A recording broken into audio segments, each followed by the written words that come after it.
we're now going to jump into grief work. For me, I've very rarely done boundary work that doesn't end up having grief as some sort of element of it. We're going to talk about two things today. One is welcoming grief in our own systems and some ideas maybe that I'd like to share with you about how I think about grief. And we're also going to look at how grief shows up in each one of the different boundary categories. So, grief, love, and acceptance, I actually think of these as one process. I think of these as like I have a cube with multiple sides, and grief is on a side and love is on a side and acceptance is on a different side. And when we use these different words, we are talking about a different felt sense. I don't think we're actually talking about a different thing. I think we're talking about one fluid process that can move back and forth between these different facets of an experience. When I touch into grief, what I'm actually experiencing is loss because of love. That's been a real gift to me to get.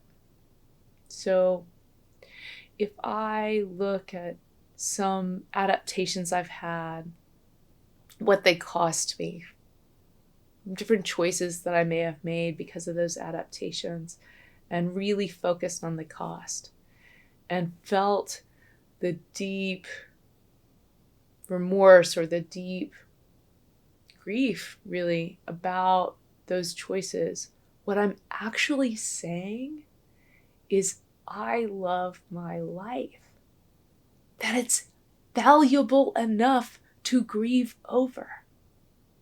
If I didn't care, grief wouldn't come. When I work with my people who've been through trauma, a lot of times we face loss around what happened to them, or loss around time spent not having healed yet. How did it come this late? What we're saying is that life is lovely enough to be worth grieving about. And if I didn't care, I actually wouldn't feel that. Especially when I'm working with someone who has a really hard time with self-compassion. When I see grief show up for them, it's actually really exciting for me, because I know that means they're actually opening up to love for themselves.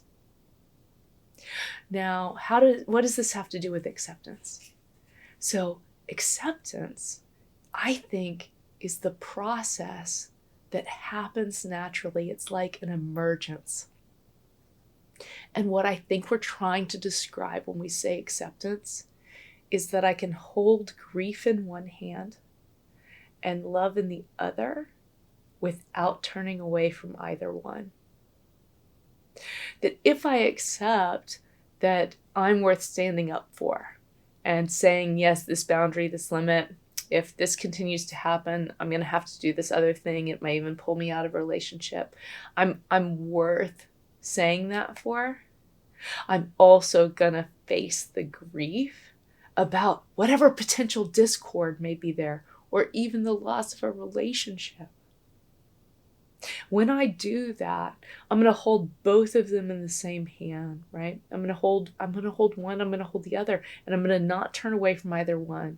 And I think that is actually a process that we have a name for. I think that's what acceptance is saying that with love comes loss, with loss comes love. Same. Thinking about it this way has really helped me come to great peace when I'm with grief with my people.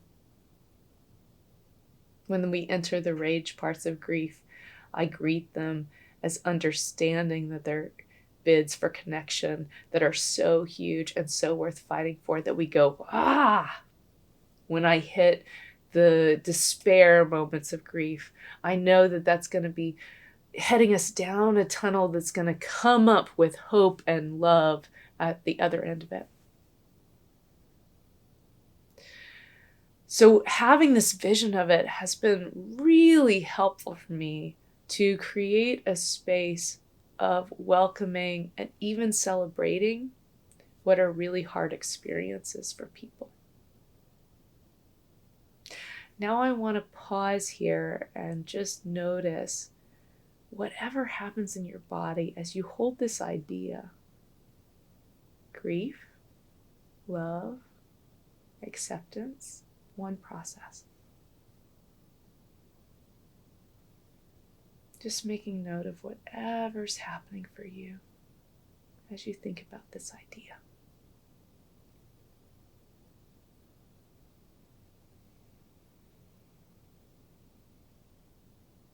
Now let's turn our attention to how grief might show up. There are some slight differences, and every person's unique. I think about all these categories we come up with. Categories for boundaries, categories for attachment, categories for diagnoses. And the truth is that everybody's as unique as a fingerprint.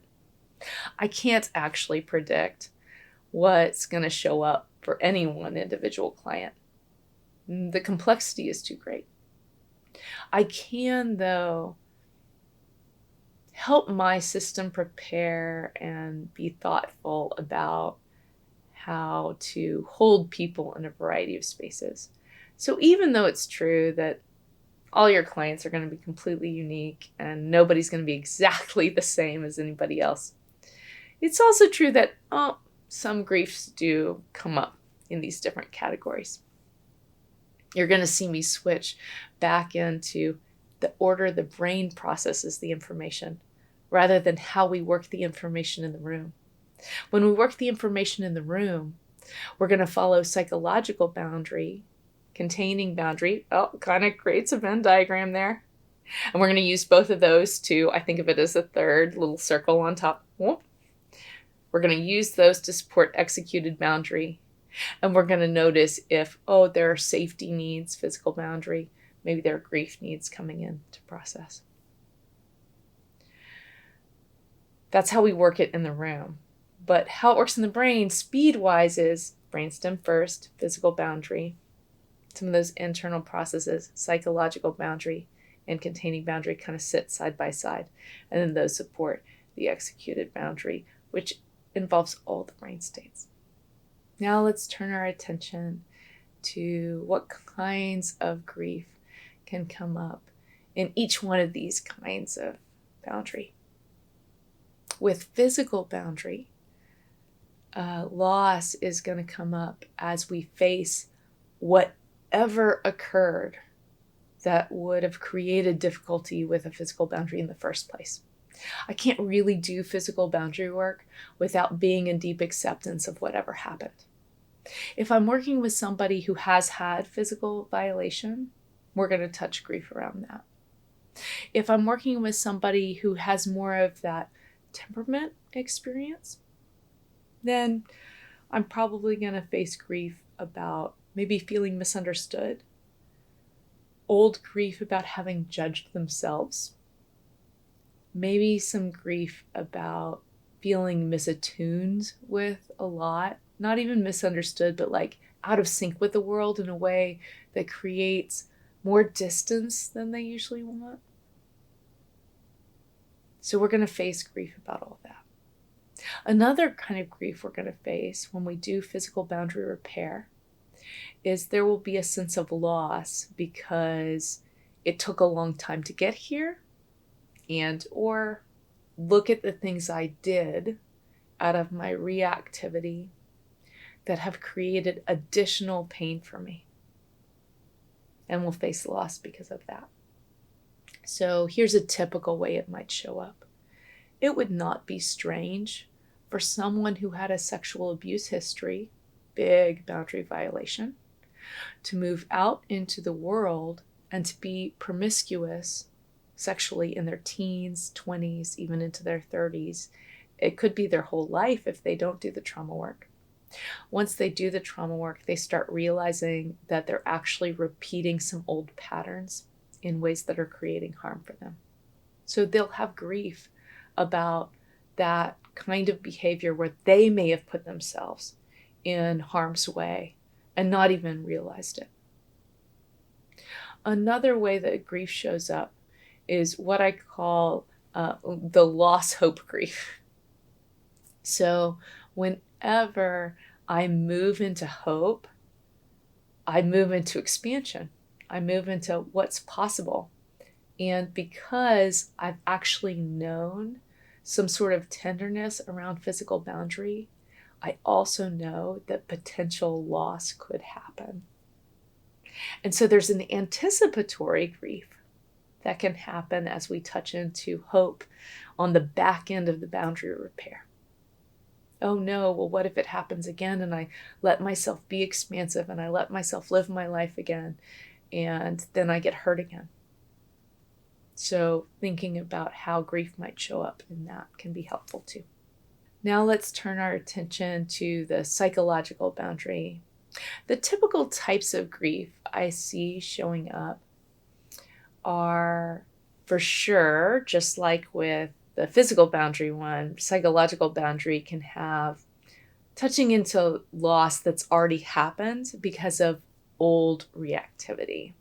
So maybe I was reacting or adapting or protecting myself in ways before, and I have to face the grief that's going to come with understanding that now that I know I have choice in how I do this, I just didn't know how to find my choice before. But that means I could have had choice and I didn't. And there's a lot of grief that comes with that. Usually around time, how long it took me to grow a psychological boundary. That's what I'll see come up around that. I also see grief around feeling like what it is really, I think, is a loss around a dream. I think some of us have a fantasy that some other human will get me completely. That we have a fantasy around feeling so deeply connected that we enter some sort of abyss of merger. Almost, I'm actually thinking about super old psychoanalytic work around the idea of wanting to return to the womb, wanting to return to total safety and all needs being met without ever having to ask. That the understanding is so great. I think we all have a fantasy around this. I want the understanding to be so great that what I want or what I need will be known without me having to do anything. So a lot of my clients, as we do our psychological boundary work, end up facing the grief of letting go of that fantasy. And maybe when we first start on the surface, it feels like, yeah, but I know that's a fantasy. A lot of times, as we move deeper and deeper into our psychological boundary work, they end up facing that there are at least parts of them that are really holding tight to this fantasy, want it to be true so badly that they've been trying to ask for it in lots of covert and subconscious ways from people who are close to them. So that's a big piece that we face when we do the psychological boundary.